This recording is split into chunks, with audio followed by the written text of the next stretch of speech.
Okay, fan reaction time then. Burnley 0, Chelsea 2. First of all, apologies if you can hear the washing machine. I'm in the kitchen. But it probably would make more sense than me. No, to be fair, just looking back at the match, feel like I said in the 60-second review, I think on the balance of the full 90 minutes, when you look at that 2-0 scoreline, you can't really argue with it. Because after they scored that first goal and for the majority of that second half, we didn't really get close to them, did we, in them moments. Parker's come out and he's getting quite a bit of criticism I've seen on Twitter. And I know I seem to say this every single week, but obviously take what you see on Twitter with a pinch of salt. It's a very negative platform. But Parker's come out and said he's very, very, very pleased with the performance. He thought Burnley played very, very well and they were braver in certain moments and things like that. And you know what? I agree with him for the first 30 minutes. As I've just said, I feel like the first 30 minutes we were the better side. The problem is, right, we were on top for that first 30 minutes, right? And we were the better side, in my opinion, for 30 minutes. Chelsea looked rattled in certain moments. We were getting forward. We had some good attacks. What I did notice is normally when we play against the likes of Arsenal, Liverpool, United, Tottenham, he goes 5 at the back, doesn't he? And he'll stick Josh Loren at centre-back, which makes no sense. Well, the shape makes sense, but sticking Josh Loren in centre-back doesn't. But what he did today is he stayed with the same team at West Ham, which of course was a 4 at the back.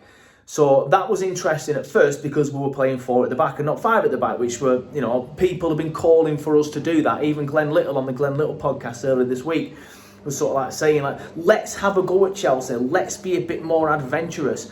And we actually did do that. Everybody's complaining and stuff, saying, well, you know, the Parker out chants have come, not chants, sorry, whinges on Twitter have come. I'm sure there was somebody in the comments that do agree with it, and that's fair enough. I'm not personally there yet, and I think I will not be until Christmas at the very minimum. But that's a different debate. I don't want to have that debate now. But he did go 4 at the back, and we looked better. In that first 30 minutes, we looked better. We were taking the game to Chelsea. We were playing on the front foot. There were moments where we were being a little bit compact, but then in transition, we'd get the ball and we'd break forward. We looked good, and we had some chances in that first half. I've been trying to sort of like say to people on Twitter, like, I feel like we created some good chances today, because somebody said, like, even if we had Erling Haaland up front, that's not going to solve our issues. We only had 2 shots on target. There's more to it than shots on target and XG and things like that. Like, we got ourselves in some very good positions today. But then the final ball wouldn't be good enough. So then it doesn't count, obviously, as a shot or a shot on target or a big chance or high XG or whatever you want to use as a metric these days. But there were so many times we got into good positions and the final ball wouldn't be good enough. The cross wouldn't be good enough. I like Kyle Walker, he's done well, but I thought he put a lot of poor crosses in today. Hartman as well. A lot of the crosses were either going too far or straight to the keeper. And then we had what felt like 2 really good chances in that first half through Jadon Anthony. But I think on both occasions, or definitely at least one of the occasions, he took too long with the ball, he tried to do too much, then the defenders got back, and then he didn't even get his shot away, or the shot was blocked. I think Tuna did the same on the other side once. So again, like, people will sit there and look at the stats and say it's only 2 shots on target though, so it's not good enough. And I agree, it isn't good enough when you look at it like that. But at the same time, I do feel like we were a little bit more adventurous today, and we did have more chances. It's just because of the lack of quality, which is a point that I'm trying to make on Twitter, is these chances or these good positions aren't turning into shots on target or high XG or big chances missed. Again, if that's another metric you like to use to measure how good a team's played or whatever. But I do feel like in that first 30 minutes, Burnley were the better side. They just weren't creating any clear-cut chances because they weren't good enough. And then these chances, or when we got ourselves into good positions, they were just falling to the wrong players. Like Jadon Anthony, I've defended him left, right and centre for so long, but it is time he's dropped now. He's had another poor game today for me. And I think, like, it's time maybe we tried Hannibal on the left, and then I know he's not a winger or even a wide forward, so I'm not really sure how that's going to work, but he would come inside a little bit. he even put Lyle Foster on the left today, and I was saying to the guy next to me, is it time to try Lyle Foster on the left? Because these chances that we keep having, they fall into the wide forwards, they fall into Tuna, or they fall into Anthony, and they just don't have the quality or the confidence at the minute, which I think is Jaden's case, to turn them into chances or to put the ball in the back of the net. So maybe try something a little bit different. Well, we have to try something a little bit different next time out against Brentford. We can't just play the same team. There's too many players in the minute which I feel like aren't playing very well at the minute, and just mainly seem to be lacking in confidence more than anything else. But yeah, I genuinely believe for that first 30 minutes, Burnley were the better side, and we actually played very, very well. We just couldn't create these moments that we needed to create, and we couldn't get over the line. We basically, in them moments, we need to put the ball in the back of the net. We need to go 1-0 up and then try and get a second at some point if we have any more sort of like spells on top. But obviously, the defence again. I've seen Esteve get a lot of shit on Twitter, which I find absolutely bizarre. I thought he played well for the first half. Probably got spun once or twice. I don't think he played poorly. I think for me, if I was going to choose a man of the match right now, it probably would be Steve. But in the second half, it wasn't as good as he was in the first. But again, I thought he played well. I thought Florentino played quite well as well. I thought Walker played well defensively. He got forward quite well. It just felt like some of the crosses sometimes weren't the best. But for me, defensively, that goal that Chelsea scored, the first one, it's too easy. And I just feel like it's the same every time. It's just rinse and repeat, isn't it? We start well, we get on top, we either miss a couple of chances or don't create enough chances when we're on top. They score an easy goal, we look shell-shocked, we never really get back into it, and then we lose 2-0. I feel like that's what happened today. Like Chelsea's goal, it's just a simple in-swinging ball towards the back post. They've overloaded the back post. They've got 2 or 3 players on there, so they're either going to score from that or nod it back across.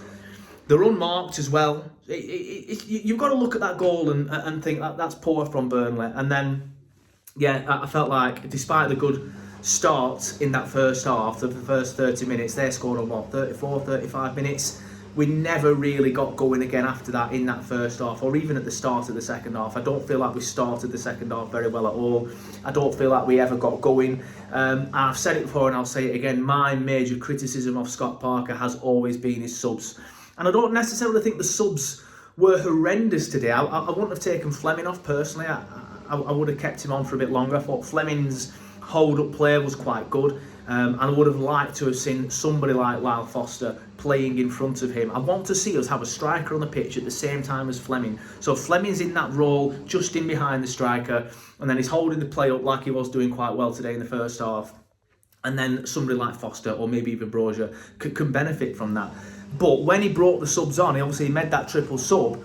I just felt like it was too late. And again, I was saying to the guy next to me, well, he said it to me actually, he's like, when the subs come on, do you think it's going to be a little bit too little too late? I was like, probably, yeah, because at this point we're getting to like the 65th, 66th, 67th minute, and I think he brought him on in the 72nd. And then, yeah, we had a bit of a flurry again then, didn't we? We had that flurry that we sometimes do when you bring fresh legs on. Hannibal, again, trying to get involved and things like that. I didn't think Brozier looked awful today.